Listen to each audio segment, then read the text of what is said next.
কি ফিলিস্তিন নামটা শুনে এড়িয়ে যাচ্ছেন? যান, এড়িয়ে যান। কেননা ফিলিস্তিন তো আর আমাদের বাংলাদেশ না। কোনো সমস্যা নেই, এড়িয়ে যান। কিন্তু একটা কথা মনে রাখবেন, সেই কাল কিয়ামতের দিন যখন আল্লাহ আপনাকে প্রশ্ন করবে, তখন কি করবেন? কি করবেন যখন জিজ্ঞাসিত হবেন যে কেন আপনি মজলুম ফিলিস্তিনদের পাশে থাকেননি? জানি উত্তর দিতে পারবেন না, কারণ আপনার নিজেরই জানা নেই এর উত্তর কি হবে। এখন হয়তো বলতে পারেন যে আমি কি করে ফিলিস্তিনে গিয়ে মজলুমদের পাশে থাকব, কি করে এত দূর গিয়ে সাহায্য করব?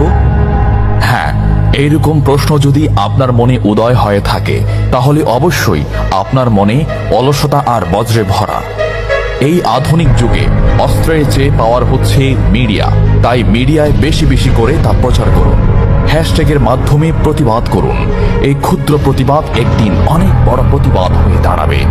বিজয় একদিন ইসলামেরই হবে ইনশাআল্লাহ। এটা আমার কথা নয়, এটা এই মহাবিশ্বের প্রভুর কথা।